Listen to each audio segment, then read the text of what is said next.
గురువు గారు నమస్కారం. అన్మ్యూట్ చేసుకుని మాట్లాడండి.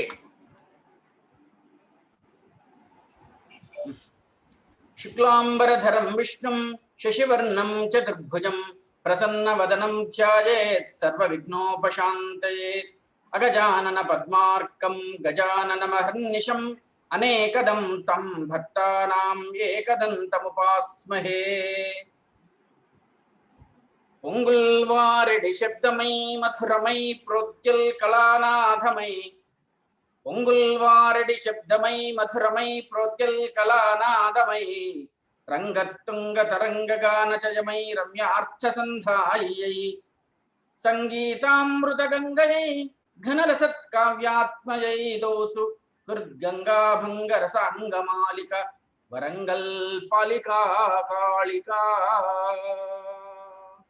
సభకు నమస్కారం. మాతృపూజ మహోత్సవం 30వ భాగానికి పెద్దలందరినీ స్వాగతం తెలియజేస్తుంది భారత భారతి అక్షరార్చన బాక్స్ తెలుసు.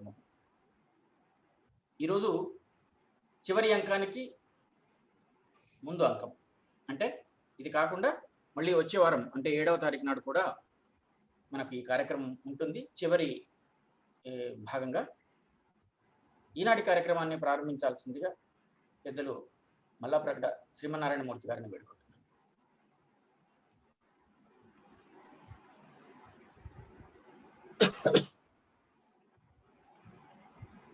శ్రీ విద్యాం జగతాం ధాత్రీ, శ్రీ విద్యాం జగతాం ధాత్రీ, సర్గస్థితిలయేశ్వరీ నమామి లలితాం నిత్యాం మహా త్రిపుర సుందరీ. అండపిండ బ్రహ్మాండాలకు మూలమైన ఆదిపరాశక్తి, అఖిలాండ బ్రహ్మాండ నాయిక శ్రీమత్ పరాత్పరి రాజరాజేశ్వరీ దేవి త్రిపుర సుందరి అమ్మలగన్న అమ్మ ముగురమ్మల మూలపుటమ్మ పాదార విందాలకు సభక్తికంగా సహస్రాధికంగా మునుముందుగా ప్రణామాలు సమర్పించుకుంటూ భారత భారతికి నిరంతరం అక్షరార్చన సాగిస్తూ సామాజిక సాంస్కృతిక అభ్యుదయానికి వ్యక్తిత్వ వికాసానికి దోహదం చేస్తూ నిరంతరం సారస్వత సంసేవనం చేస్తున్న మాన్య మహోదయులు శ్రీ గిరిజా మనోహర్ బాబు గారు, శ్రీ కుందావచ్చుల కృష్ణమూర్తి గారు, శ్రీ నారుమంచి వెంకట అనంత కృష్ణ గారు, శ్రీ పాలకుర్తి రామమూర్తి గారు తదితరులైన ఎందరో ఎందరో ఎందరో పెద్దలు నిత్యము అక్షరార్చనలో వాక్స్వరూపిణి అయిన సరస్వతిని ఆరాధిస్తూ కావ్యాలలోని అంద చందాలతో పాటు అందుకోవలసిన సందేశ సుగంధాలను కూడా రసరమ్యంగా ఆవిష్కరిస్తూ సమాజానికి హితం కలిగిస్తున్న మాన్య మహోదయులైన పెద్దలకు, ఈ సౌందర్యలహరి అమృతరస ఆస్వాదనం కోసం నిరీక్షిస్తున్న ఆత్మ బంధువులందరికీ హృదయపూర్వకంగా నమస్కరిస్తూ అమ్మవారి దివ్య వైభవాన్ని ఆదిశంకరులు జగద్గురువులు సౌందర్య లహరి పేరుతో ఆవిష్కరించిన వైఖరి విశేషాలలో ఇప్పటికి మనం 96 శ్లోకాలు చెప్పుకున్నాం. శతశ్లోక పరిమితమైన ఈ గ్రంథంలో ఇక 4 శ్లోకాలు మిగిలాయి. 97, 98, 99 చివరి శ్లోకం. చాలా ఆశ్చర్యంగా 96 శ్లోకాలలో అమ్మవారి దివ్య వైభవాన్ని అనేకమైన కోణాలలో, ఒక వంక బాహ్య సౌందర్యాన్ని, వేరొక వంక మంత్ర తంత్ర యంత్ర విశేషాలను, ఇంకొక వంక అమ్మవారి దివ్యమైన నామ వైభవాన్ని, వేరొక వంక శ్రీచక్ర స్వరూపిణిగా ఉన్న అమ్మవారి ఆధ్యాత్మిక తాత్విక విశేషాలను, మరో వంక అమ్మవారు కుండలిని స్వరూపిణిగా సాధకుని యొక్క వెన్నెముకలో మూలాధారం నుంచి ప్రచోదనం పొంది బయలుదేరి సహస్రారానికి చేరే మార్గాన్ని, ఆ చేరినప్పుడు సాధకుడు పొందే దివ్యమైన విశిష్ట అనుభూతులను అద్భుతంగా వర్ణించి ఇలా అనేకమైన కోణాలలో అమ్మవారి తత్వాన్ని చక్కగా ఆవిష్కరించారు ఆదిశంకరులు 96వ శ్లోకం వరకు. ఇందులో భౌతికమైన వర్ణనలున్నాయి, ఆధ్యాత్మికమైన అంతరార్థాలున్నాయి, సంకేత రూపంలో చెప్పిన ఎన్నో విశేషాలు ఉన్నాయి. జగద్గురువుల కరుణా కటాక్ష వీక్షా ఫలంగా అందుకోగలిగినంత వరకు ఆ విశేషాలను మీకు అందించే ఒక చిన్న ప్రయత్నం నేను చేశాను. ఆదిశంకరులు ఇలా 96 శ్లోకాలలో అమ్మవారి అమృతత్వాన్ని అక్షర రూపంలో ఆవిష్కరించి చాలా చాలా ఆశ్చర్యకరంగా 97వ శ్లోకంలో అమ్మా ఇంతకీ నువ్వెవరు అంటున్నారు. ఎవరో తెలిసే వర్ణించారా, ఇప్పటి వరకు తెలియక వర్ణించారా? వెనుకటికి ఓ సామెత ఉన్నది, రామాయణం అంతా చదివి రాముడికి సీత ఏమవుతుంది అని అడిగాడు. అలా జగద్గురువులు చాలా ఆశ్చర్యకరంగా అమ్మా ఇంతకు నువ్వెవరు, నిన్ను వారేదో ఇలా అంటున్నారు, వీరేదో అలా అంటున్నారు, మరొక్కరు ఇంకోలా అంటున్నారు, ఇంతకీ నువ్వే చెప్పమ్మా నువ్వెవరో అని ఆదిశంకరులు 97వ శ్లోకంలో అడిగిన విశేషం మనకు ఆశ్చర్యాన్ని కలిగిస్తుంది. గిరామాహుర్దేవీ గిరామాహుర్దేవీ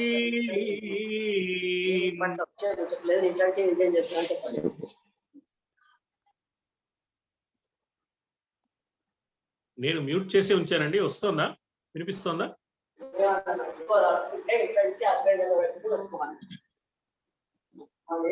మాట్లాడుతున్నారు వినిపిస్తోందండి? నేను మ్యూట్ లోనే అన్మ్యూట్ చేసుకుని మాట్లాడుతున్నాను. అవును సార్ వినిపిస్తుంది, ఎవరో మాట్లాడుతున్నారు, వాళ్ళని తెలియట్లేదు. చేస్తారండి, మీరు మాట్లాడండి సార్. వినిపిస్తోందండి అందరినీ. గిరామాహుర్దేవీ ద్రుహిణ గృహిణీ ఆగమవిద హరే పత్నీం పద్మాం హరసహచరీం అద్రితనయాం తురీయా కాపి త్వం దురధిగమ నిస్సీమ మహిమా మహామాయా విశ్వం భ్రమయసి మహామాయా విశ్వం భ్రమయసి పరబ్రహ్మ మహిషీ గిరామాహుర్దేవీం ద్రుహిణ గృహిణీం ఆగమవిదః ఆగమవిదః వేదవేత్తలైన వారు, వేద శాస్త్రాలను సారస్వతాన్ని సాకల్యంగా అధ్యయనం చేసిన మహనీయులు, నిత్యము సారస్వతోపాసన చేసేవారు, చక్కని కవితా రచనలు చేసేవారు, అనేక దివ్య గ్రంథాలను అధ్యయనం చేసి అందలి మహత్తర ధర్మాలను ఆకళింపు చేసుకున్న మహనీయులు, వేద సారాన్ని ఒడిసి పట్టిన పెద్దలు, ఇలా వేద ధర్మం ఆధారంగా అక్షర స్వరూపంగా అనునిత్యం నిన్ను ఆరాధించేవారు ఎందరెందరో ఉన్నారమ్మా. ఆగమ విదః వాళ్ళందరూ త్వాం నిన్ను ద్రుహిణ గృహిణీ బ్రహ్మదేవుని ఇల్లాలుగా భావిస్తున్నారు. గిరాం దేవీం ఆహుహు వాక్కులకు తల్లిగా, విద్యా దేవతగా, వాగ్దేవతగా నిన్ను భావిస్తున్నారమ్మా. అలా నిన్ను పిలుస్తున్నారు. అమ్మా నీవు వాగ్దేవతవు, సకల మానవాళికి కావలసిన సమస్తమైన విద్యల వైభవాలను ప్రసాదించే తల్లివి నీవేనమ్మా అంటున్నారు. అలా అంటూ ఉండగా మరికొందరు త్వాం ఆ నిన్నే, నిన్ను కొంతమంది వాగ్దేవి స్వరూపిణిగా భావన చేస్తున్నారో ఆ నిన్నే మరికొందరు హరే పత్నీం పద్మాం శ్రీ మహావిష్ణువు ఇల్లాలైన లక్ష్మిగా భావిస్తున్నారు. పద్మాం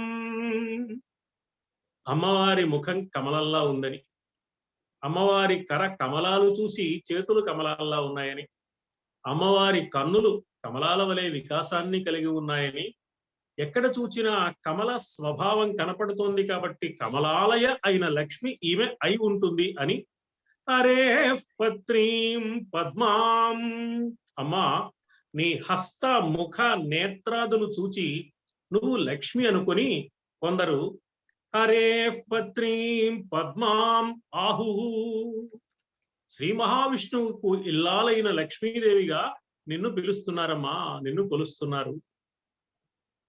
ఇలా ఉండగా ఇక మరికొందరు హర సహచరీం అద్రితనయాం, హర సహచరీం పరమేశ్వరునిలో అర్ధభాగమైన ఆయనతో సాహచర్యాన్ని సహధర్మచారిణిగా ఉన్న అద్రితనయం పర్వతరాజ పుత్రిక అయిన పార్వతిగా నిన్ను భావిస్తున్నారు.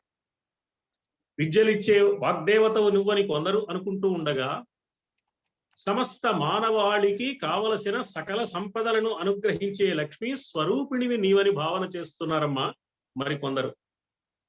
ఇలా ఉండగా ఇంకా కొందరు పరమేశ్వరునిలో అర్ధభాగమైన వేద జననిగా ఆది జననిగా పార్వతీదేవిగా నిన్ను ఊహ చేస్తున్నారు. వాళ్ళు వీళ్ళు అనడం ఎందుకమ్మా, ఇంతకీ నువ్వెవరో నువ్వే చెప్పకూడదా? తురీయ కాపి త్వం దురధిగమని సీమ మహిమా, కాపి త్వం, కాపి అంటే అనిర్వచనీయమైన మాటలకు అందని వర్ణనలకు అతీతమైన స్వరూపం నీది. ఎవరు ఎన్ని రకాలుగా ఊహించినా, ఎవరు ఎన్ని రకాలుగా భావించినా, ఎవరు ఏమని పిలిచినా అన్నింటికీ సరిపోతావు, ఏది కాకుండాను ఉంటావు. అమ్మవారి నామాలలో తత్వమయీ అని ఒక నామం, అన్ని తత్వాలు ఆమె. వ్యాసుల వారు చాలా ఆశ్చర్యకరంగా తత్వాధిక, అన్ని తత్వములు తానే అయిన తత్వమై అయిన తల్లి తత్వంతో సంబంధం లేకుండా దానికి పై ఆధిక్యాన్ని వహించి ఉంటుంది. అత్యతిష్ట దశాంగులం, సృష్టిలో భాగమై ఉంటూనే సృష్టికి అతీతంగా ఉండడం, తత్వస్వరూపిణిగా ఉంటూనే తత్వానికి అతీతంగా ఉండడం, లక్ష్మిగా ఉంటూనే లక్ష్మికి అతీతంగా ఉండడం, పార్వతిగా ఉంటూనే పార్వతికి అతీతంగా ఉండడం, సరస్వతిగా ఉంటూనే సరస్వతికి అతీతంగా ఉండడం. చాలా ఆశ్చర్యకరమైన లక్ష్మి. తురీయ కాపి త్వం, త్వం కాపి, నువ్వెవరమ్మా? అనిర్వచనీయమైన శక్తివి కదా, ఇది అని ఇదమిత్తంగా నిర్ణయించడానికి అవకాశం లేని తల్లివిగా నువ్వు కనపడుతున్నావు. దురధిగమ నిస్సీమ మహిమా, నిస్సీమ మహిమా. లలితా సహస్రనామ స్తోత్రంలో ఒక నామం నిస్సీమ మహిమా. సీమ అంటే హద్దు, నిస్సీమ మహిమ హద్దులు లేని మహిమ కలది. అమ్మవారిని చేరాలన్నా, అమ్మవారి సాయుధ్యం పొందాలన్నా అది అంత సులభమైన విషయం కాదు. అందుకని దురధిగమ నిస్సీమ మహిమ, అంత తేలికగా పొందడానికి అవకాశం కలిగిన తల్లి కాదు ఆమె. సరళ కరణానాం అసులభ అన్నారు అంతకు ముందు శ్లోకంలోనే. ఇంద్రియ నిగ్రహం లేనివారు, మనస్సును నిలకడ చేసుకోలేనివారు, పరోపకారం కోసం ఈ జీవితాన్ని సమర్పణం చెయ్యలేనివారు, లౌకికమైన ప్రయోజనాల వెంట పరుగులు తీసే మనస్తత్వాన్ని ఉపసంహరించుకోలేని వారు నీ సపర్య ఎలా చేయగలరమ్మా? సపర్య నీ పట్ల వారు చేయదలుచుకున్న సపర్య అసులభ అన్నారు. అంత తేలికైన విషయం కాదు. ఆ అంశాన్నే మరొక్క మారు ఇక్కడ జ్ఞాపకం చేస్తూ అంటున్నారు ఆదిశంకరులు. దురధిగమని సీమ మహిమా తురీయ కాపిత్వం. సరస్వతి కాకుండా, లక్ష్మి కాకుండా, పార్వతి కాకుండా ఈ మూడింటికి కావలసిన శక్తులను ప్రసాదించిన తురీయ. దేవి భాగవత పురాణ కథను మనం పరిశీలిస్తే భువనేశ్వరి సందర్శనం చేసుకున్నారు త్రిమూర్తులైన బ్రహ్మ, విష్ణు, మహేశ్వరులు. అంతర్లోక విమాన ఆశ్రయమైన మణిద్వీపంలో అడుగుపెట్టి ఒక్కొక్క ప్రాకారాన్ని దాటుకుంటూ చిట్ట చివరి ప్రాకారమైన అణిమాది అష్టసిద్ధుల ప్రాకారాన్ని కూడా దాటి లోపలికి వెళ్ళి శ్రీమన్నగరంలో ప్రవేశించి చింతామణి గృహంలో అడుగుపెట్టి అక్కడ పరమశివ పర్యంకం మీద ఆసీనురాలైన తల్లిని దర్శించి అమ్మకు అతి సన్నిహితంగా చేరి అమ్మ చేసిన చిత్రమైన లీలా విలాసం కారణంగా మహిళలుగా మారిపోయి అమ్మ పాదాల చుట్టూ పరివేష్టించి ఉండి అపారమైన సేవలు, అద్భుతమైన సేవలు చేసి అమ్మ దివ్య ఆశీస్సులను అందుకున్న సన్నివేశం దేవి భాగవత పురాణంలో ఉంది. దాని గురించి లోగడ కూడా మనం అనుకున్నాం. ఒక్కమారు ఆ సన్నివేశాన్ని మనం జ్ఞాపకం చేసుకుంటే, అమ్మయే తనలో ఉన్న సాత్వికీ శక్తి ఆధారంగా ఒక లక్ష్మీదేవిని సృష్టించి, ఈ లక్ష్మి ఆధారంగా ఈమె సహకారంతో నీవు సమస్త లోకాలకు పోషణ, రక్షణ కలిగించి స్థితికారకుడుగా ఉండవయ్యా అని శ్రీ మహావిష్ణువుని ఆజ్ఞాపించి, తనలో నుంచి వెలువడిన ఒకనొక రాజసీ శక్తిని సరస్వతిగా రూపకల్పన చేసి, ఓ బ్రహ్మదేవ, వాక్కులకు అధిరాజ్ఞి అయిన నాలోని రాజసీ శక్తి స్వరూపిణి అయిన ఈ సరస్వతి సహకారం స్వీకరించు, సృష్టి కార్యక్రమ నిర్వహణ సక్రమంగా సాగించవలసింది అని బ్రహ్మదేవుణ్ణి ఆదేశించి, తనలోని తామసీ శక్తిని పార్వతిగా రూపకల్పన చేసి ఆ పార్వతీదేవిని పరమేశ్వరునికి అప్పగించి, ఓ శివ, ఈ పార్వతి యొక్క సహకారంతో తామసీ శక్తి ఆధారంగా నీవు అవసరమైన సందర్భాలలో లయ కార్యక్రమాన్ని బాధ్యతాయుతంగా నిర్వహించగలవు కదా, అందుకోసం ఈమెను నీకు అప్పగిస్తున్నాను.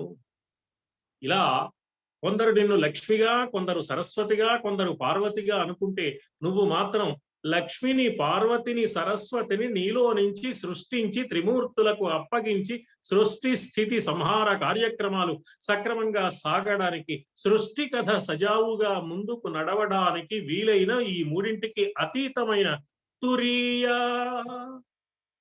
స్వరూపిడివి నువ్వు. అమ్మవారు తురీయ అనడంలో ఇంకొక విశేషాన్ని కూడా ఆదిశంకరులు భావించి ఉండవచ్చు. మనమంతా ఇప్పుడు మేలుకొని ఉన్నాం. ఎవరైనా ఈ సమూహంలో ఈ కార్యక్రమాన్ని వింటూ కునికుపాట్లు పడుతున్నారేమో నాకైతే తెలియదు, కానీ మామూలుగా మనం మేలుకున్నామని నేను అనుకుంటున్నాను. ఈ మేలుకున్న దశను జాగ్రత్త అవస్థ అంటారు.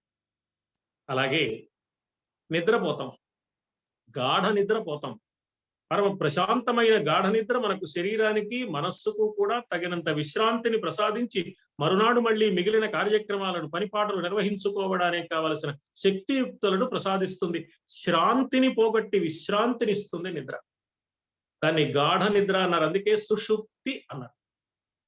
మూడవది, ఆ నిద్రలో కొంత భాగం మనకు కల రావచ్చు, మంచి కలలు రావచ్చు, పీడ కలలు రావచ్చు. మంచి అని, పీడ అని చెప్పడానికి వీల్లేని మామూలు అర్థం పర్థం లేని, సంబంధం లేని కళలు కూడా రావచ్చు. అంటే మానవ జీవితం మొత్తం 3 దశలుగా ఉందన్నమాట. జాగ్రత్త అవస్థ ఒకటి, సుషుప్తి అవస్థ ఒకటి, స్వప్న అవస్థ ఒకటి. విశ్వరూప జాగరిణి స్వపంతి తైజసాత్మిక సుప్త ప్రాజ్ఞాత్మిక తుర్య సర్వ అవస్థ వివర్జిత. విశ్వ, తైజస, ప్రాజ్ఞ అనే పేర్లతో ఒకే శక్తి జాగ్రత్త అవస్థలో పనిచేస్తోంది, నిద్రావస్థలో పనిచేస్తోంది, స్వప్నావస్థలో పనిచేస్తోంది. హాయిగా నిద్రపోయాం, గాఢ నిద్ర పట్టింది, అసలు ఒళ్ళు తెలియలేదు, చాలా ప్రశాంతంగా ఉంది, బడలికంతా ఏమైపోయిందో అర్థం కాలేదు, ఎంతో హాయిగా ఉంది, ఎంత సుఖంగా నిద్రపోయాను కదా అని తెల్లవారిన తర్వాత చెప్తాడు. నిజంగా ఒళ్ళు తెలియకపోతే ఏ ఒళ్ళు అంత సుఖంగా నిద్రపోయిందని ఇప్పుడు ఎలా చెప్పగలుగుతున్నాడు? అంత సుఖ నిద్రను అనుభవించిన శరీరం ఏదని ఏ శరీరంతో చెప్తున్నాడు? అంటే బాగా సుఖనిద్ర చెందిన శరీరం కాక మరొక శరీరం ఉన్నదన్నమాట జీవుడికి. అది అమ్మవారి అధీనంలో ఉంది, అది తురీయా. అలాగే మనం కలగంటాం స్వప్నావస్థలో. ఈ స్వప్నావస్థలో కలగన్నప్పుడు పక్కనే పడుకున్న మనిషితో అంటాం పొద్దున్న లేచిన తర్వాత, రే రాత్రి మన ఇద్దరం అక్కడ హాయిగా నిద్రపోయాం కదా, రాత్రి నేను ఢిల్లీ వెళ్ళాను రా, ప్రధానమంత్రి గారిని కలుసుకున్నాను, ఎన్నో విశేషాలు మాట్లాడుకున్నాం, చాలా అభిమానంగా మాట్లాడారు, నాకు చాలా సంతోషం కలిగింది మోడీ గారిని చూస్తే అంటాడు. ఇదేమిట్రా, నా పక్కనే నిద్రపోయావు కదా, ఇద్దరం కబులు చెప్పుకుంటూ నిద్రపోయాం, తెల్లవారిన తర్వాత ఇద్దరం నిద్ర లేచాం కదా, నువ్వు ఎప్పుడు ఢిల్లీ వెళ్ళొచ్చావు, ఎప్పుడు మోడీ గారిని కలుసుకున్నావు, ఆశ్చర్యంగా ఉంది. నిజంగానే ఇతడు కూడా ఆశ్చర్యపోతాడు. ఏ శరీరంతో వెళ్ళాడు, ఇక్కడే ఇతడు ఉంటే ఆ వెళ్ళిన శరీరాన్ని ఏ కన్నులతో చూచాడు, చూచారని జ్ఞాపకం పెట్టుకుని తెల్లవారిన తర్వాత ఎలా చెప్పగలుగుతున్నాడు? విశ్వడుగా జాగ్రత్త అవస్థలో, విశ్వరూప జాగరిణి స్వపంతి తైజసాత్మిక, తైజసుడు అనే పేరుతో స్వప్నావస్థలో, సుప్త ప్రాజ్ఞాత్మిక ప్రాజ్ఞుడన్న పేరుతో నిద్రావస్థలో, ఈ 3 దశల్లో పనిచేస్తుంది. ఈ 3 దశల్లో పనిచేసే శరీరాలనే స్థూల సూక్ష్మ కారణ శరీరాలు అంటారు. జాగ్రత్త అవస్థ, స్వప్నావస్థ, నిద్రావస్థలకు అతీతమైన శక్తి స్వరూపిణి ఈ 3ంటికి కావలసిన శక్తులను ప్రసాదిస్తూ ఈ 3ంటి కంటే అతీతంగా ఉండే శక్తిని తురీయా అన్నారు.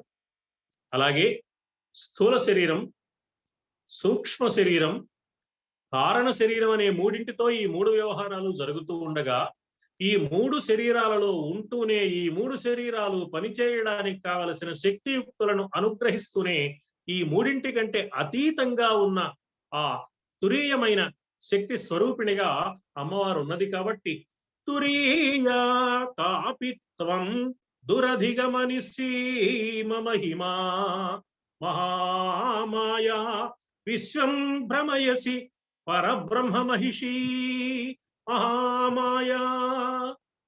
గొప్ప మాయా స్వరూపిణివమ్మా నువ్వు.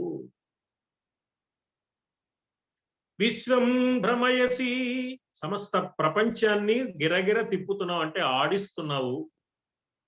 పరబ్రహ్మ మహిషీ, త్రిమూర్తుల కంటే అతీతంగా ఈ త్రిమూర్తులకు కావలసిన శక్తియుక్తులను ప్రసాదించి కథ నడిపించే ఒకానొక దివ్యశక్తి పరబ్రహ్మ అనే పేరుతో ఉంటే, నువ్వు బ్రహ్మదేవుడి ఇల్లాలు వాగ్దేవి కాదు, విష్ణుమూర్తి భార్య అయిన లక్ష్మి కాదు, పరమేశ్వరుడి అర్ధాంగి అయిన పార్వతి కాదు, పరబ్రహ్మ యొక్క పట్టమహిషివి నువ్వు. పరబ్రహ్మ మహిషి, అంతేకాదు పట్టమహిషి రూపంలో ఉన్న పరబ్రహ్మ స్వరూపానివి నీవేనమ్మా, నీవే పరబ్రహ్మవు. బ్రహ్మ అనే ధాతువుకి వ్యాపించడం, విస్తరించడం అనర్థం. అంతటా వ్యాపించి ఉండే శక్తి స్వరూపిణి, వ్యాపిని, వివిధాకార, విద్యా అవిద్యా స్వరూపిణి. లలిత సహస్రనామ స్తోత్రంలో మనకు వినపడే మాట. అందువల్ల పరబ్రహ్మ మహిషి మహామాయా విశ్వం భ్రమయసి, సమస్త విశ్వాన్ని భ్రమింప చేస్తున్నావు అంటే తిరిగేట్టు చేస్తున్నావు, ఆడిస్తున్నావు నీకు అనుకూలంగా. జంత్రగాడు బొమ్మలను ఆడించినట్లుగా సమస్త ప్రాణుల హృదయాలలో తానే ఉండి పరమాత్మ అందరినీ ఆడిస్తున్నాడు అనే మాట భగవద్గీతలో మనకు కనపడుతుంది. ఈశ్వర సర్వభూతానాం హృద్దేశే అర్జున తిష్టతి భ్రామయన్ సర్వభూతాని యంత్రారూఢాని మాయయా. జంత్రగాడు బొమ్మలను ఆడించినట్లుగా సకల ప్రాణుల హృదయ క్షేత్రాలలో తాను నిలబడి ఉంటూ అందరినీ ఆడిస్తున్నాడు. హృదయాలలో ఉంటున్నాడు పరమాత్మ. ఆ పరమాత్మ స్వరూపిణి అమ్మ కాబట్టి, ఆమె పరబ్రహ్మ స్వరూపిణి కాబట్టి మహామాయా విశ్వం భ్రమయసి పరబ్రహ్మ మహిషీ. గిరామాహుర్దేవీం గృహిణ గృహిణీం ఆగమవిదః హరేః పత్నీం పద్మాం హరసహచరీం అద్రితనయాం తురీయా కాపి త్వం దురధిగమనిసీమ మహిమా మహామాయా విశ్వం భ్రమయసి పరబ్రహ్మ మహిషీ. మహామాయా విశ్వం భ్రమయసి, చాలా ఆశ్చర్యకరమైన మాట ఇది. మహామాయా, అమ్మ యోగమాయా స్వరూపిణిగా భాగవత కథలో కృష్ణ పరమాత్మకు సోదరిగా యశోదమ్మ పొత్తిళ్లలో పసిపిల్లగా పుట్టినట్లు కనిపించి అక్కడి నుంచి మధురకు వచ్చి కంసుడితో ఒక ఆట ఆడుకున్న తల్లి ఆమె. ఆ కథ భాగవతంలో చూశాం. అప్పుడే పుట్టిన పిల్లవాడు దేవకి వసుదేవులు పరమాత్మ ఇచ్చిన ఆజ్ఞ ప్రకారం ఆ పిల్లవాడిని బుట్టలో పెట్టి ఆ బుట్ట తల మీద పెట్టుకున్నాడు. పరమాత్ముని ఆజ్ఞ శిరసా వహిస్తున్నానా అన్నట్లుగా వసుదేవుడు. యమునా నది తప్పుకున్నది, త్రోవ ఇచ్చింది, చెరసాల తలుపులు తమంతట తాము తెరుచుకున్నాయి, పరమాత్మ తలపులు తమకు తెలిసాయా అన్నట్లుగా కావలి వాళ్లకు ఆ సమయానికే కావాలనే నిద్రమత్తు ఆవహించిందా అన్నట్లుంది. సంకెళ్ళు విడివడిపోయాయి, తాళాలు ఊడిపోయాయి, ఏ విధమైన అభ్యంతరాలు కలగలేదు. ఇక్కడ పుట్టిన కృష్ణుడు అక్కడికి చేరాడు. ఆ నందుని ఇంటిలో యశోదాదేవి పురిటి గృహానికి, ప్రసూతి గృహానికి ఏ అభ్యంతరము లేకుండా సరాసరి వెళ్ళిపోగలిగాడు. ఇది పరమాత్మ చేసిన దివ్యమైన మాయా విలాసం, లీలా విలాసం. అక్కడ యశోదాదేవి పొత్తెళ్లలో పడుకున్న ఆడపిల్లని మళ్ళీ బుట్టలో పెట్టుకున్నాడు. తాను తీసుకువచ్చిన మగపిల్లవాడిని యశోదమ్మ పొత్తెళ్లలో పడుకోబెట్టాడు. తిరిగి వచ్చాడు. ఎంత అద్భుతమైన లీలా విలాసం! ఇది ఆకాశవాణి రూపంలో మొట్టమొదటే అమ్మవారు చెప్పి ఆ కథ ఇప్పుడు నడుపుతోందనమాట. అప్పుడు ప్రకటించింది, ఇప్పుడు ప్రవర్తించింది. ఇదంతా అమ్మవారే. ఆకాశవాణి రూపంలో చెప్పింది అమ్మే. వియత్ ప్రసూహు వియదాది జగత్ ప్రసూహు. ఆకాశం మొదలు కాగలిగిన సమస్తమైన ప్రపంచమును తన నుంచి సృష్టింపజేసిన తల్లి వియత్ ప్రసూహు. ఆకాశాన్ని సృష్టించిన తల్లి. ఆకాశం ఎప్పుడైతే పరమాత్మ నుంచి సృష్టించబడిందో, ఆకాశాద్ వాయు వాయోరగ్ని అగ్నేరాప అభ్య పృథివీ, పంచభూతాత్మకమైన సృష్టి అంతా దిగి వచ్చింది. సృష్టి స్వరూపిణి అమ్మ. అందువల్ల ఏమైనా చేయగలుగుతుంది ఆమె. ఎంత అద్భుతమైన లీలా విలాసాలనే చేయగలుగుతుంది. విశ్వం భ్రమయసి, సమస్త విశ్వాన్ని తిప్పుతోంది. ఎలా తిప్పింది అంటే, కంసుడికి ఆకాశవాణి రూపంలో మొదట హెచ్చరిక చేసింది. చెల్లెల్ని బావగారిని రథంలో కూర్చోబెట్టుకుని తానే స్వయంగా రథం నడుపుతూ తీసుకువెళ్తున్నాడు కంసుడు. దేవకి వసుదేవుడు రథంలో ఉన్నారు, కొత్త జంట వాళ్ళు. వెంటనే ఒక మాట వినిపించింది కంసుడికి.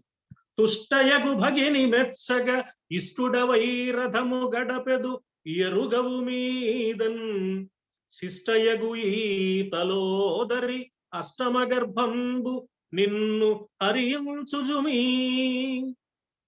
చాలా సంతోషంగా చెల్లెల్ని బావగారిని రథంలో కూర్చోబెట్టుకుని తీసుకెళ్తున్నావురా కంసుడా, బాగానే ఉంది గాని ఈమెకు పుట్టబోయే 8వ సంతానం నీకు ప్రాణహాని కలిగిస్తాడు సుమా. ఈ మాట విన్నాడు. రథం ఆగింది. క్షణంలో రథం నుంచి కిందికి దూకాడు. కుడి చేత్తో వరలో నుంచి కత్తి తీశాడు, ఎడం చేత్తో చెల్లెల్ని కిందికి లాగాడు. ఇదంతా రెప్పపాటులో 1000వ వంతు సమయంలో జరిగిపోయింది. నేను చెప్పడానికి ఇంకా ఆలస్యం అయింది కానీ కత్తి పైకెత్తాడు, చంపేద్దాం అనుకున్నాడు. ఇంతకంటే వేగంగా పరిస్థితిని అర్థం చేసుకున్నాడు వసుదేవుడు. కిందికి దిగాడు.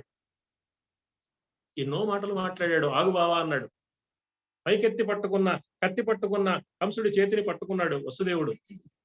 కాళ్ల పారాణి ఆరని కొత్త పెళ్లి కూతురైన నీ చెల్లెల్ని చంపుకుంటావా బావా? పైగా ఇది నడివీధిలో చేస్తే నీకెంత అప్రతిష్ట. కంసుడు ఒక హంతకుడు అనరా? చెల్లెల్ని చంపుకున్న దుర్మార్గుడు అనరా? పైగా ఈమెకు పుట్టబోయే సంతానం ఏదో తనకు ప్రాణహాని కలిగిస్తుందట, అందువల్ల భయపడి చంపాడు అంటే కంసుడు పిరికివాడు అని అనుకోరా? నీ సామర్థ్యం మీద, నీ సంస్కారం మీద, నీ మంచితనం మీద ఏ ప్రజల్ని నువ్వు పరిపాలించాలో ఆ ప్రజలకు వ్యతిరేక అభిప్రాయం కలిగితే రేపు ఎలా పరిపాలన సాగిస్తావయ్యా? అసమ్మతి వర్గం పెరిగిపోకుండా ఉంటుందా? మళ్ళీ ఎన్నికల్లో నీకు ఓట్లు వస్తాయా? ఈ పదవి దక్కేదేనా అన్నట్టుగా చెప్పాడు. మరి ఏం చేయమంటావయ్యా? ఈవిడికి పుట్టే 8వ సంతానం నన్ను చంపుతుంది కదా, ఆకాశవాణి చెప్పింది కదా అన్న. అంటే వసుదేవుడు అన్నాడు, అవునయ్యా, 8వ సంతానం కదా నిన్ను చంపేది. ఇప్పటికిప్పుడు ఈమెవి నీకు ప్రాణహాని కాదు కదా. లలనకు పుట్టిన కొమరుల, ఈమెకు పుట్టే పిల్లలందరినీ క్రమముగా చంపగనిత్తు నీకు. ఈమెకు పుట్టబోయే పిల్లవాడి వల్ల నీకు ప్రాణాపాయం అని భయపడుతున్నావు కాబట్టి మా ఇద్దరిని నీ అధీనంలో పెట్టుకో. పుట్టిన వాడిని పుట్టినట్టుగా నీ చేతికి ఇస్తాం, నువ్వు ఏమైనా చేసుకో. 4 గోడల మధ్య గుట్టు చప్పుడు కాకుండా పని జరిగిపోయేటప్పుడు కోటితో పోయేదానికి గొడ్డలెందుకు బావా? బాగా ఆలోచించు, నీ పట్ల ఉండే మమకారం కారణంగా చెప్తున్నాను అన్నాడు వసుదేవుడు. కంసుడు క్షణం ఆలోచించాడు. ఏదో బానే ఉంది నిజంగానే, వసుదేవుడి మాట తనకు అనుకూలంగానే ఉందని కంసుడు అనుకున్నాడు. కానీ వసుదేవుడి మాట పరమాత్మ నిర్ణయానికి అనుకూలంగా ఉంది. ఆడబోయే ఆటలో వేయబోయే ఎత్తు ఏదో ముందుగా చెప్పి కూడా దేవుడే గెలిచాడు. పుట్టనే పుట్టాడు, పెరగనే పెరిగాడు, కంస సంహారం చేయనే చేశాడు. ఈ కథ మొత్తం ఆకాశవాణి రూపంలో ఒక ప్రకటన చేసి అమ్మవారు నడిపింది. విశ్వం మొత్తాన్ని ఇలా భ్రమింప చేసింది. విశ్వభ్రమణకారిణి.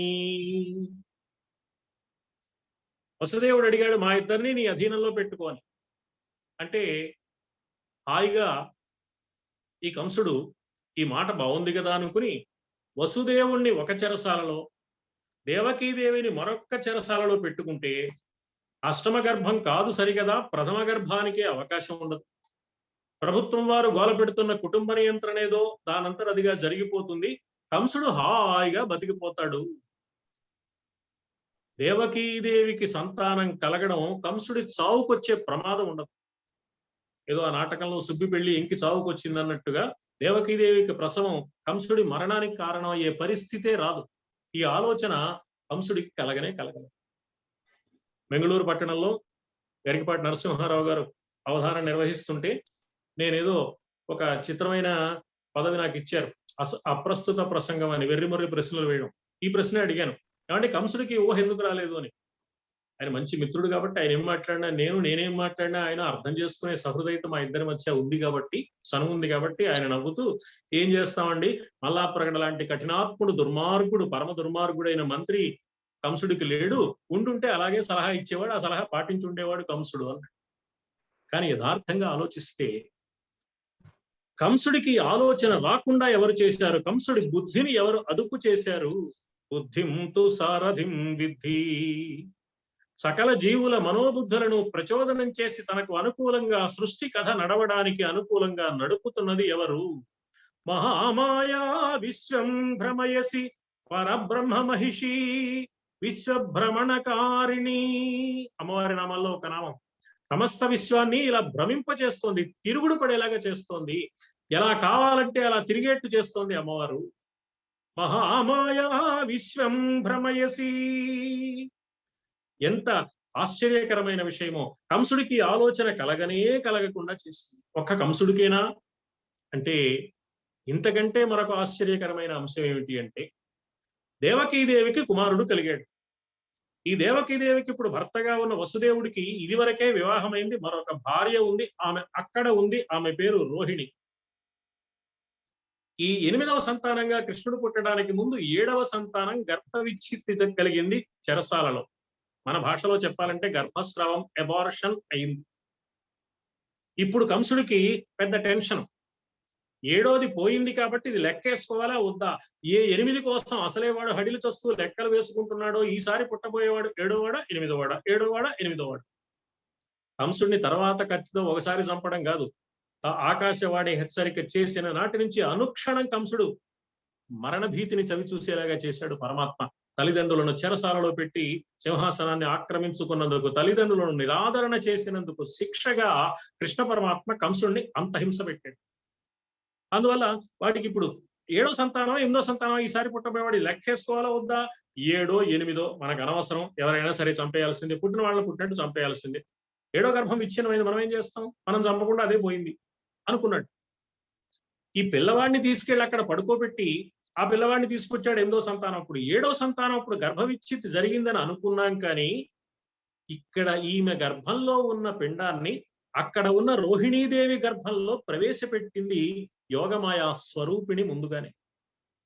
అక్కడ రోహిణీదేవి గర్భవతి అయింది. ఎంత ఆశ్చర్యం అంటే, ఇప్పుడు 7వ గర్భం ఇది.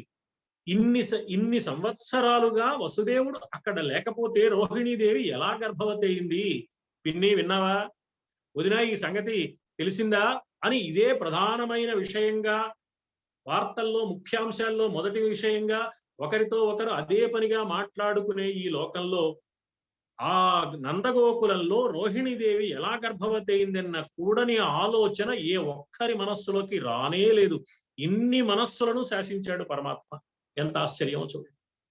ఆ పరమాత్మ తత్వమే అమ్మవారు కాబట్టి మహామాయా విశ్వం భ్రమయసి, విశ్వభ్రమణకారిణి అంటే ఇలా విశ్వం మొత్తాన్ని తన సంకల్పానికి అనుగుణంగా చేసి, ఎప్పుడు గెలుపు దైవానిదే సుమా, మానవుడు ఏ ప్రయత్నం చేసినా గెలవలేడు, గెలుపు దైవానిదే.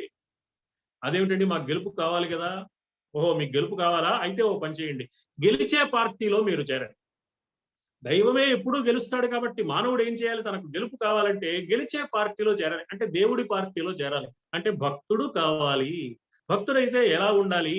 రిఫర్ భక్తి యోగం. అద్వేష్ట సర్వభూతానాం మైత్రః కరుణ ఏవచ నిర్మమః నిరహంకారః సమ దుఃఖ సుఖక్షమి.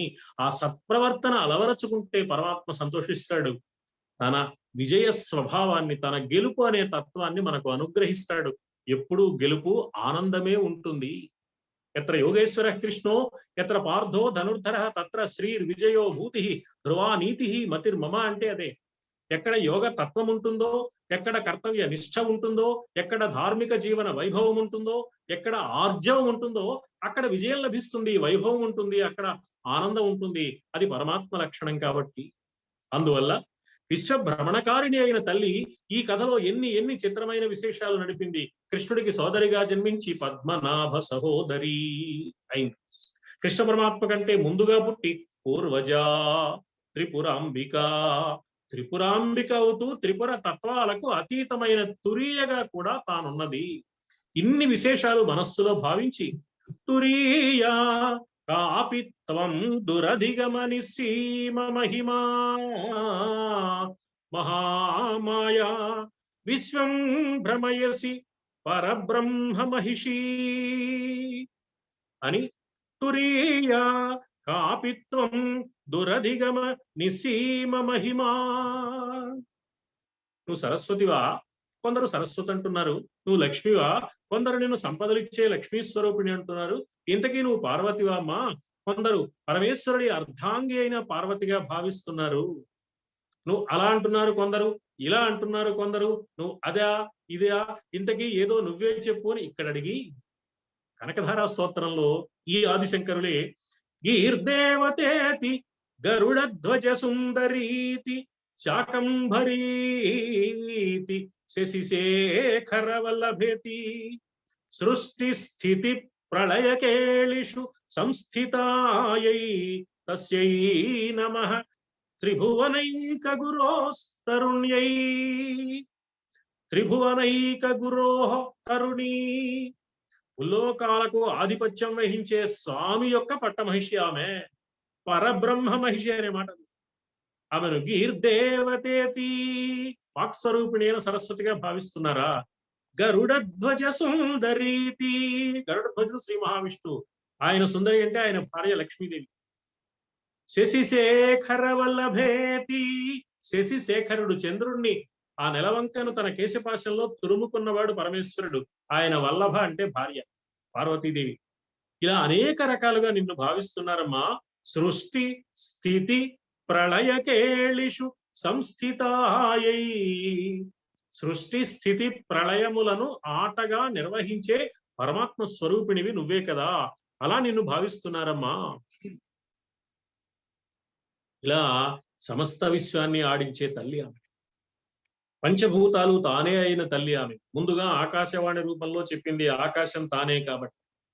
చెప్పిన తర్వాత చెరసాల్లో పెట్టాడు వీళ్ళని, తీసుకెళ్ళాడు వసుదేవుడు జాగ్రత్తగా ఆ పిల్లవాడిని. అక్కడ యశోదాదేవి పొత్తిళ్లలో ఉన్న ఆడపిల్లని తీసుకొచ్చారు, ఇక్కడికి తీసుకొచ్చారు. తర్వాత చెరసాల తలుపులు మూతపడిపోయాయి, మళ్ళీ యమునా నది కలిసిపోయింది, అసలు వారధి ఏర్పడ్డట్టే ఎవరికీ తెలియదు. తాళాలు పడిపోయాయి, సంకెళ్ళు పడిపోయాయి, పిల్ల ఏడుపు వినిపించింది, కావలి వాళ్లకు మెలకు వచ్చింది. మధ్యలో జరిగింది అక్కడ ఉన్న వాళ్ళకి ఎవరికి తెలియదు, దేవకి వసుదేవులకు పరమాత్మకు తప్ప. వీళ్ళంతా పరిగెత్తుకుంటూ వెళ్ళారు. 8వ సంతానం సంగతి చెప్తే కంస మహారాజు గారు ఇంకా విలువైన కానుకలు ఇస్తారని వెళ్ళారు. అలాగే కానుకలు ఇచ్చాడు. మంచి ఉత్సాహంగా, ఆవేశంగా, ఉద్వేగంగా, పట్టుదలగా వచ్చాడు. అన్నయ్య ఆడపిల్ల కదా, మగపిల్లలకు ఎలాగో నోచుకోలేదు, ఆడపిల్ల నిన్నేం చేస్తుంది, మగపిల్లవాడైతే నీకు ప్రాణహాని కలిగించేవాడు, మాకు పుత్రుడు కలిగితే పుత్రుడు నీ బ్రతుకునకును శత్రుండన వింటిగాన సమయింపదగున్ పుత్రులకు నోచనైతిని పుత్రీదానంబు చేసి పుణ్యముగనవే. ఆడపిల్ల కదన్నయ్య, కనీసం ఆడపిల్లనైనా వదిలిపెట్టు, మగపిల్లలను చూచుకుని ఆనందించే అదృష్టం మాకు ఎలాగూ లేదు, కనీసం ఆడపిల్లనైనా పెంచుకుని ముచ్చట పడతాము అని బ్రతిమలాడింది పాపం. కానీ కరగితే కదా కంసుడి మనస్సు, అతడి ప్రాణభయం అతడిది. అతడి ప్రాణభయం అతడిని క్రూరాత్ముణ్ణి చేసేసింది, కఠినాత్ముణ్ణి చేసేసింది, మానవత్వం మరచిపోయేలాగా చేసేసింది. ఆడో మగో 7, 8 ఏమైనా సరే అని ఆ పిల్లనిలా లాగి పైకి ఎగరేశాడు, కత్తి పెట్టాడు. పిల్ల పైనుంచి కింద పడి ముక్కలైపోతే ఒక పైశాచిక ఆనందాన్ని అనుభవిస్తూ ఇక తనకు మరణం లేదని విర్రవీగాలని అనుకున్నాడు కంసుడు. 1 నిమిషం గడిచింది, 2 నిమిషాలు గడిచాయి. పిల్ల పైనుంచి కింద పడి ముక్కలు కాలేదు సరికదా, పైనుంచి కొన్ని ముక్కలు వినిపించాయి.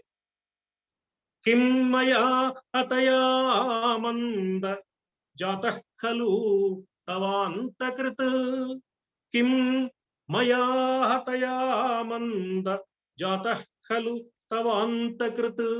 నన్ను చంపి నువ్వేం చేస్తావురా వెర్రివాడా? నన్ను చంపడం నీ వల్ల అయ్యే పనేనా?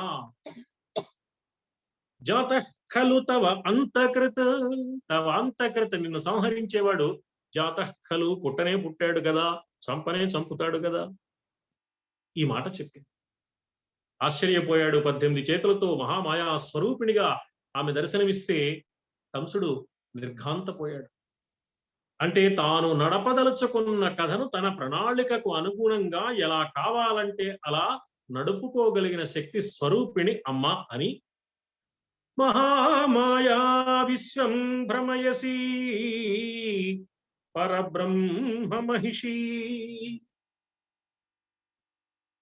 అమ్మా, కొంతమంది నిన్ను సరస్వతి అనుకుంటున్నారు, కొంతమంది నిన్ను లక్ష్మిగా భావిస్తున్నారు, మరి కొంతమంది నిన్ను పార్వతిగా అనుకుంటున్నారు. అసలు పరబ్రహ్మ మహిషివి కదా, తురీయవు కదా, దురధిగమ నిస్సీమ మహిమవు కదా, విశ్వభ్రమణకారిణివి కదా, మహామాయవు కదా అని అంటూ ఇంతకీ నువ్వెవరో చెప్పు అన్నాడు. చాలా ఆశ్చర్యకరమైన మాట. అమ్మను సరస్వతిగా భావించడం అంటే ఐంకార స్వరూపిణిగా దర్శించడం. ఐంకారం మంత్రశాస్త్రంలో సరస్వతి బీజం.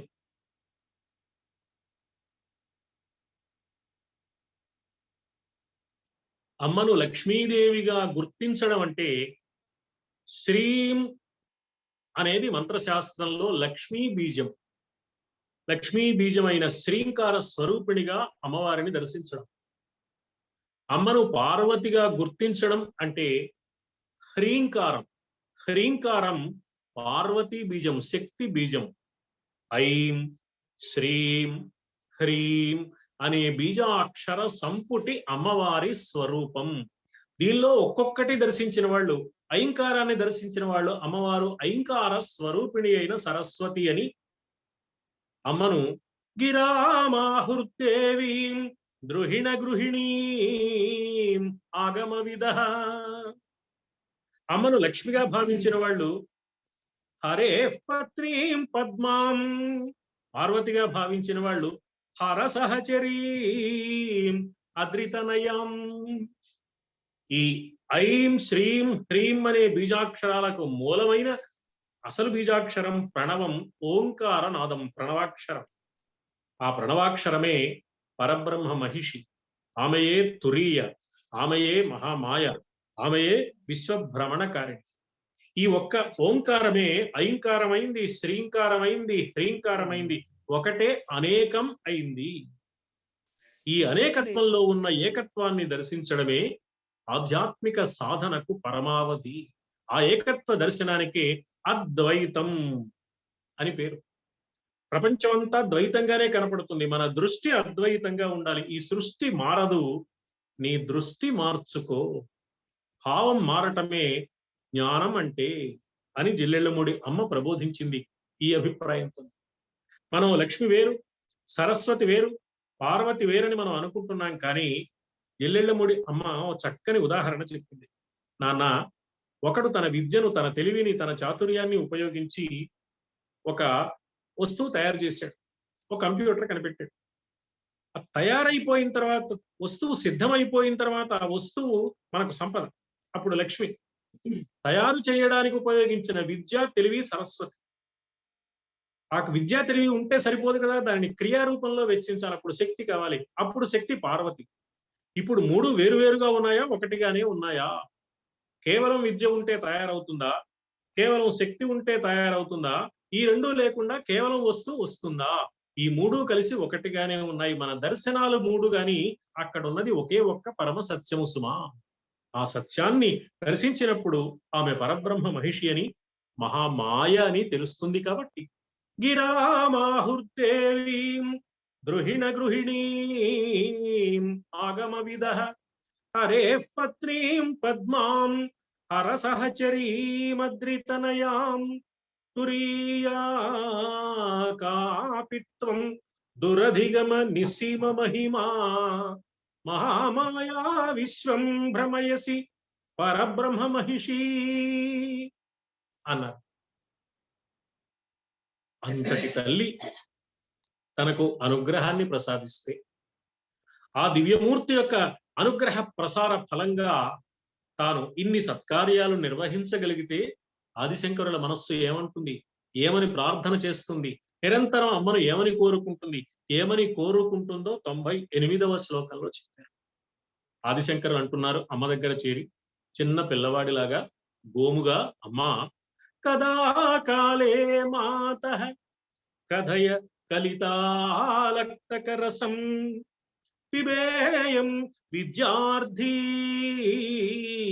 తవ చరణ నిర్ణేజన జలం ప్రకృత్యా మూకానామపి చ కవితా కారణతయా కదా ధత్తే వాణీ ముఖ కమల తాంబూల రసతాం కదా కాలే మాతః కథయ కలితాలక్తక రసం. అమ్మవారి పాదాలకు లత్తుక రంగు పూసుకుంది, దాన్ని లక్తక రసం. అలా ఉన్న ఆ కలిత ఆలక్తక రసం లత్తుక రంగుతో కూడిన తవ చరణ నిర్ణేజన జలం, నీ పాద ప్రక్షాళన జలాన్ని కదా కాలే పిబేయం విద్యార్థి, ఈ విద్యార్థినైన నేను, ఆదిశంకరులు తాను విద్యార్థి అని చెప్పుకుంటున్నారు. ఆయనే విద్యార్థి అయితే మనం ఎల్కేజీలో నర్సరీలో కూడా చేరిన వాళ్ళం కాదు, నిరక్షరాస్యుల కింద లెక్క. అది వినయ సంపద. నేను విద్యార్థిని అంటే నిత్యము నేర్చుకోవాలని పరితపించే వ్యక్తిని మాత్రమే. ఎవరికి నిరంతరము నేర్చుకోవాలని ఉంటుందో వారు విద్యలో శిఖరాలను అధిరోహిస్తారు. ఇప్పటికే చాలా నేర్చేసుకున్నాం అనుకున్న వాళ్ళు అక్కడే ఉంటారు. ఆ నేర్చుకున్న కాస్త కూడా క్రమంగా మర్చిపోతారు. అందువల్ల ఈ పరమాత్మ అనుగ్రహంతో వస్తోంది తప్ప తన సొంతం కాదని గుర్తించాలి. కనుక పిబేయం విద్యార్థి, నీ పాద ప్రక్షాళన జలాన్ని విద్యార్థినైన నేను ఎప్పటికీ గ్రోలగలుగుతానమ్మా, ఎప్పటికీ ఆస్వాదిస్తానమ్మా. నీ పాద ప్రక్షాళన జలాన్ని తీర్థంగా సేవించాలి, స్వీకరించాలి. కదా కాలే మాతః, అమ్మా ఆ రోజు ఎప్పుడు వస్తుందమ్మా? ఎందుకురా అబ్బాయి నువ్వు ఇంతకీ పాద ప్రక్షాళన జలం గ్రోలడం ఆస్వాదించాలని అనుకోవడం అంటే, ఆ జలం చాలా గొప్పదమ్మా. ఎంత గొప్పదంటే ప్రకృత్యామూకానామపి చ కవితా కారణతయా. ప్రకృత్యామూకానాం, ఏదో మధ్యలో ఒక సంఘటన కారణంగా మూగవాడైపోవడం కాదు, పుట్టుకతోనే మూగవాడు, సహజంగానే మూగవాడు. ప్రకృత్యామూకానాం, పుట్టుకతోనే మూగవాడు. మూగవాడైన వాడికి చెవిటితనం కూడా ఉంటుంది. మాటలు పలకలేని స్థితితో పాటు వినపడని స్థితి కూడా ఉంటుంది. వింటే కదా ఆ మాట మళ్ళీ ఉచ్చరించగలిగేది. మళ్ళీ అనటానికి ముందుగా వినాలి, వినటం తర్వాత అనటం జరుగుతుంది. అందుకని మూగతనము చెవిటితనము రెండూ కలిసి ఉంటే అది ప్రకృతి సిద్ధంగా వస్తే అతనికి ఏమాత్రము విద్య పట్టుబడదు. కానీ అలాంటి వాడికి కూడా అమ్మవారి పాద ప్రక్షాళన జలాన్ని ఒక్క మారు తీర్థంగా స్వీకరించాడా, అలాంటి వాడికి కూడా అద్భుతమైన కవిత వస్తుంది సుమా. విద్య రావడం కాదు, అద్భుతమైన కవిత్వం కూడా సిద్ధిస్తుంది. కవితా కారణతయా.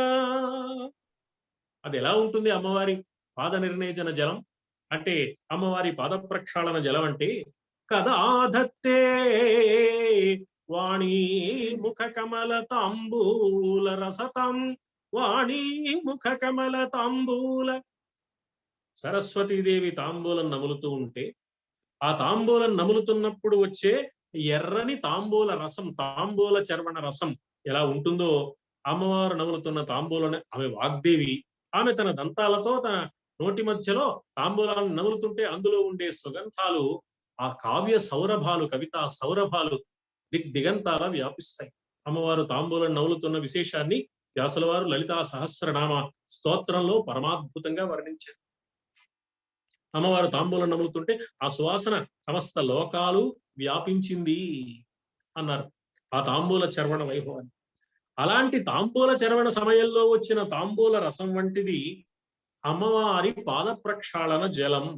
అందుకని కదా కాలే మాతః ప్రకృత్యా మూకానామపి చ కవితా కారణతయా. పుట్టుకతోనే మూగా చెవిటి అయిన వారిని సైతం అత్యాశ్చర్యకరంగా వారిలో కవితా రచనా శక్తిని వారికి ప్రసాదించి అద్భుతమైన కవులుగా, పండితులుగా, విమర్శక శ్రేష్ఠులుగా, విద్యా సంపన్నులుగా తీర్చిదిద్దగలిగే శక్తి అమ్మవారి పాద ప్రక్షాళన జలంలో ఉంది. సరస్వతీదేవి ముఖపద్మంలోని తాంబూల రసం వంటిది అయిన లత్తుక రంగు రసంతో లాక్షారస రంజనంతో నిండిన ఈ పాద ప్రక్షాళన జలాన్ని కలితాలక్తక రసం వాణీ ముఖ కమల తాంబూల రసతాం తవ చరణ నిర్ణేజన జలం పిబేయం విద్యార్థి కదా కాలే మాతః. విద్యార్థినైన నేను ఎప్పుడు గ్రోలనగలనో కదమ్మా. హే మాతః, కవితా ఆలక్తకరసం తవ చరణ నిర్ణేజన జలం విద్యార్థి అహం కదాకాలే పిబేయం కదయ. తచ్చ, ఆ జలం ఎలాంటిది అంటే ప్రకృత్యామూకానామపి కవితా కారణతయా వాణీ ముఖ కమల తాంబూల రసతాం. 2 లక్షణాలు చెప్పారు. అది కదా దత్తే, ఎప్పుడు లభిస్తుంది నాకు అని. అమ్మవారి పాద ప్రక్షాళన జలం గ్రోలితే జిహ్వాగ్రము సారస్వతమయమై చతురమైన మధురమైన గంభీరమైన అర్ధవైభవం కలిగిన కవితా ప్రసూన పరిమళాలు అతడి నుంచి వెలువడతాయి. ఆదిశంకరులు అమ్మవారి పాద ప్రక్షాళన జలం ఆస్వాదించారు కనుకనే అద్భుతాలు సాధించారు. ఆదిశంకరుల జీవిత చరిత్ర, శంకర విజయాన్ని ఒక్కసారి మనం పరిశీలిస్తే, ఆదిశంకరులు 5వ ఏట 5 ఏళ్ల పిల్లవాడుగా ఉండగా కేరళ దేశాన్ని పరిపాలించే రాజు రాజశేఖరుడు ఆయన దగ్గరకు వచ్చాడు. సంస్కృత నాటకాలు చూపించాడు. తాను రచించిన సంస్కృత నాటకాలు చూపించి జగద్గురువుల ఆశీస్సులు పొందాడు. కాలం గడిచిపోయింది. తర్వాత ఈ 5 ఏళ్ల పిల్లవాడు జగద్గురు అయ్యాడు. కొంతకాలం గడిచింది. ఎన్నో సంవత్సరాలు గడిచిపోయాయి. గడిచిపోయిన తర్వాత ఆ కేరళ రాజు మళ్ళీ వచ్చాడు. ఒక జరిగిన అగ్ని ప్రమాదంలో ఆయన రాసిన తాటాక పుస్తకాలు, ఆయన నాటకాలన్నీ దగ్ధమైపోయాయి. గోడుగోడును ఏడుస్తూ ఆదిశంకరులకు నమస్కారం చేశాడు. శంకరులు చిరునవ్వునవి, నువ్వేం దిగులు పడద్దు మహారాజా, ఏర్పాటు చేయి లేఖకుల్ని, నేను చెప్తానని చిన్నప్పుడు 5 సంవత్సరాల వయస్సులో తనకు ఆ కేరళ రాజు రాజశేఖరుడు వినిపించిన ఆ సంస్కృత నాటకాలు మొత్తం ధారణ చేసి చెప్పారు. అది ఆదిశంకరుల అద్భుతమైన ధారణ, వైభవం. ఈ వైభవం అంతా అమ్మ దివ్య అనుగ్రహం వల్ల మాత్రమే తనకు లభించిందని ఆయన భావించారు. అలాగే కనకధారా స్తోత్రాన్ని ఆశువుగా అద్భుతంగా ప్రవచనం చేసి బంగారు ఉసిరికాయల వాన రూపంలో ఆ పేదరాలకి ఐశ్వర్యానుసంధానంతో ఐశ్వర్యలక్ష్మిని ఆత్మానుసంధానం చేసి లక్ష్మీదేవి దివ్య అనుగ్రహాన్ని ఆ ఇంట కురిపించిన కనకధారా స్తోత్ర వైభవం కూడా 7వ ఏట జరిగిన సన్నివేశం. ఆదిశంకరుల 8వ ఏట నర్మదా నదీ తీరాన గురు గోవింద భగవత్ పాదాచార్యుల వారి వద్దకు విద్యార్థిగా వెళ్ళాడు. ఎవరయ్యా నువ్వు అని అడిగారు. సాధారణంగా ఒక విద్యాలయంలో, పాఠశాలలో, కళాశాలలో చేరాలి అంటే మనం ఆ దరఖాస్తు ఫారం నింపుతాం ముందుగా. అందులో పేరు, తల్లిదండ్రుల పేర్లు, ఊరు, చిరునామా, ఇలాంటి వివరాలన్నీ ఉంటాయి కదా. అందుకని అడిగాడు, ఏ ఊరు నుంచి వచ్చావు, ఎవరు తల్లిదండ్రులు, ఎవరు, ఏమిటి, ఇంతవరకు నువ్వేం నేర్చుకున్నావు అని. ఆదిశంకరులు ఒక సమాధానం చెప్పారు, చిత్రమైన సమాధానం. నాహం దేహో, నువ్వెవరని అడుగుతున్నారు కదా గురువు గారు, నేను శరీరాన్ని కాదు అని ప్రారంభించాడు. నాహం దేహో నేంద్రియాణ్యంతరంగో నాహంకార ప్రాణవర్గో న బుద్ధి దార అపత్య క్షేత్ర విత్తాది దూర సాక్షి నిత్య ప్రత్యగాత్మా శివోహం అని ఉపదేశం చేశాడు. నేను దేహాన్ని కాదు, ఇంద్రియాలు కాదు, నేను అహంకారాన్ని కాదు, నేను ప్రాణం కాదు, నేను బుద్ధిని కాదు, భార్య, సంసారం, బిడ్డలు, ఇల్లు వాకిళ్ళు, సంపదలు అనే వాటికి సంబంధము లేని సాక్షి అయిన ప్రత్యేగాత్మ శివస్వరూపుణ్ణి నేను. 8 ఏళ్ల వయస్సులో ఈ మాట చెప్పాడు అంటే అమ్మవారి పాదప్రక్షాళన జలాన్ని ఆస్వాదించిన కారణం చేతే కదా. కాశీయాత్ర చేశారు జగద్గురు. మార్గమధ్యంలో ప్రభాకరుడు అనే ఒక పండితుడు కనపడ్డాడు. ఆయన కుమారుడు మోగవాడు, విద్యాగంధం లేనివాడు. ఆ తల్లిదండ్రులు చాలా బాధపడి కుమారుడిని చూపించి ఆశీర్వదించమని కోరారు. అతన్ని ఆశీర్వదించి అనుగ్రహించి విద్యావంతుణ్ణి చేసి తన శిష్యునిగా స్వీకరించారు ఆదిశంకరుడు. ఆ శిష్యుడి పేరే హస్తామలకుడు. అమ్మవారి అనుగ్రహం పొట్టి ఊహ కాదని, అది అక్షర సత్యమని ఆదిశంకరులు ఎన్నో సంఘటనల ద్వారా నిరూపించారు. అందువల్ల ఆయనకు అనుభవం, అమ్మవారి పాద ప్రక్షాళన జలానికి ఇంత శక్తి ఉంది, ప్రకృత్యా మూకానామపి అపిచ కవితా కారణతయా. అందువల్ల అలాంటి తవ చరణ నిర్ణేజన జలం కదా దత్తే వాణీ ముఖ కమల తాంబూల రసతం అని కదా కాలే మాతః కథయ కలితాలక్తకరసం పిబేయం విద్యార్థి తవ చరణ నిర్ణేజన జలం. అది ఎలాంటిది? ప్రకృత్యా మూకానామపి చ కవితా కారణతయా పిబేయం విద్యార్థి తవ చరణ నిర్ణేజన జలం కదా దత్తే వాణీ ముఖ కమల తాంబూల రసతం అని అమ్మవారి పాద ప్రక్షాళన జలాన్ని ఆస్వాదించడం వల్ల కలిగే మహత్తరమైన ఫలిత విశేషాలను రసరమ్యంగా ఈ శ్లోకంలో ఆవిష్కరించారు. సర్వసాధారణంగా ఏ గ్రంథాన్ని రచించినా మనకొక అభిప్రాయం ఉంది. గ్రంథ ప్రారంభంలో ముందు సంకల్పం, ఓ పూజ చేస్తే ముందు సంకల్పం, ఏ ఏ ప్రయోజనాల కోసం ఈ అర్చన చేస్తున్నాం, చివర ఫలశ్రుతి, ఈ ప్రయోజనాలు సిద్ధిస్తాయి ఈ అర్చన వల్ల. అలాగే ఒక గ్రంథం చదివినా, ఒక పారాయణ చేసినా మనకు సంకల్పం, ఫలశ్రుతి. యథార్థంగా సంకల్పాన్ని ఫలశ్రుతిని దూరం చేస్తే మధ్యలో ఉన్నది మాత్రమే అర్చన.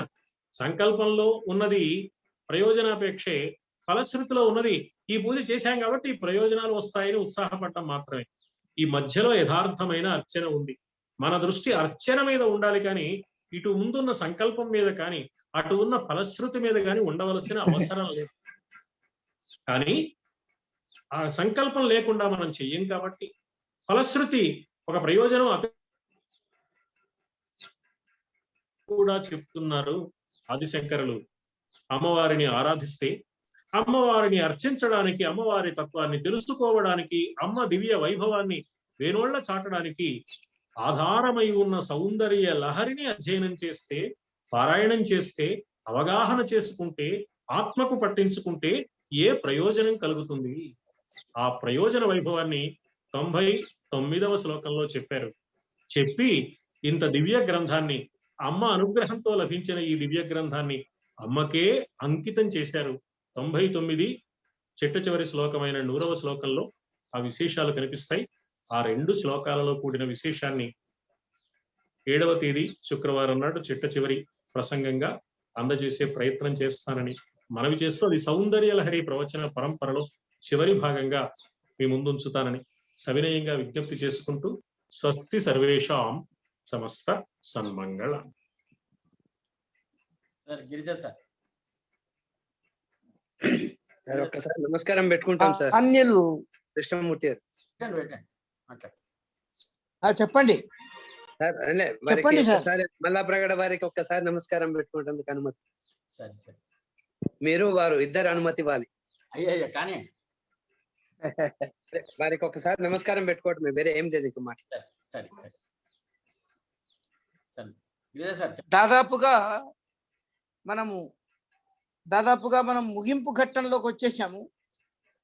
కాకపోతే ఒక మహోన్నతమైనటువంటి మనము భగవత్ సాన్నిధ్యం ఎట్లా పొందాలి, అమ్మవారి యొక్క అనుగ్రహాన్ని ఎట్లా పొందాలి అనే విశేషాలని ప్రతి శ్లోకం నుంచి కూడా చెప్తూనే వస్తున్నారు. ఇవాళ భాగవతంలో ఉండే కృష్ణ జన్మ ఘట్టంతో ముడిపెట్టి అమ్మవారి యొక్క మహాతత్వం ఎట్లా విస్తరించిందో ఆ విషయాల్ని చాలా వివరంగా చెప్పారు. శంకర భగవత్పాదుల వారి యొక్క గొప్పదనం ఏమిటో మనకు దాదాపుగా సౌందర్య లహరి ప్రసంగ పరంపర ముగింపులో మరింతగా నాటుకుపోయే గొప్ప పద్ధతిలో పెద్దలు శ్రీమన్నారాయణ గారు మనకు చెప్తూ వస్తున్నారు. వచ్చే వారంతో ఇది ముగియబోతుంది. ఆ తరువాత కార్యక్రమాన్ని గురించి మళ్ళీ ఆలోచిద్దాం. ఇప్పుడు కృష్ణమూర్తి గారు మిగతా కార్యక్రమాన్ని నిర్వహిస్తారు. సభకు నమస్కారం.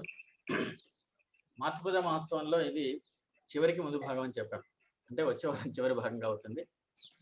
మొదటి రోజుల్లో వచ్చినట్టుగానే ఈ రోజు సభ నిండుగా ఉంది. అంటే 80 దాటారు. ఈరోజు విశేషం ఏంటంటే మాకు చాలా ఆత్మీయులైనటువంటి కస్తూరి రామబ్రహ్మం గారు, అంటే మల్లాప్రగడ వారి బావగారు, వారి చెల్లెలు లక్ష్మి గారు కూడా వచ్చినారు. అయ్యా రామబ్రహ్మం గారు, ఒకసారి మీరు కనబడితే ఒక నమస్కారం చేసుకుంటాను నేను.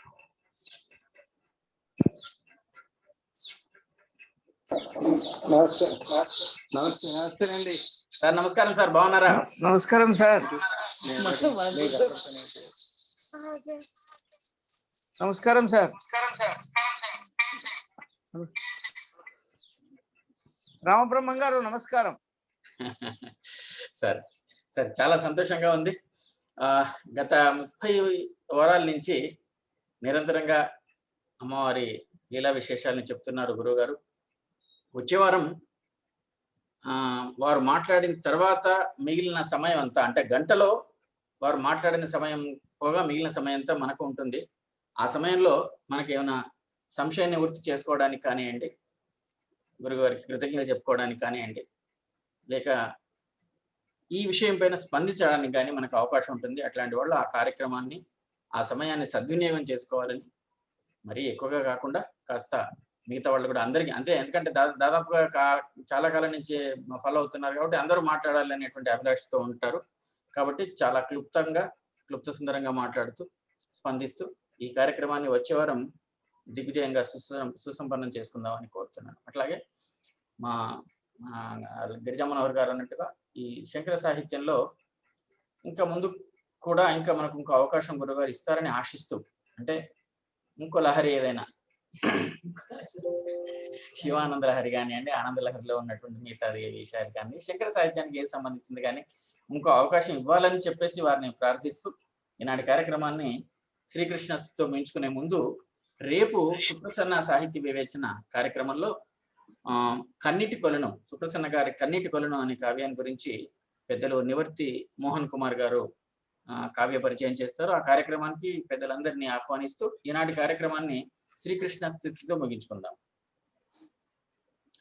జలదాభావ సమస్త సుందర శరత్ సంపన్న వైహాయ సాంచల పూర్ణేందు విహార వైభవ సమస్త ప్రాభవోద్దీప్త నిర్మల రాత్రములవోలె గోపవనిత రాగంబులు పొంగే నిశ్చల ప్రేమావధి కృష్ణ సత్వమయ వీక్షా భాగ్యమిపంపవే. నమస్కారం.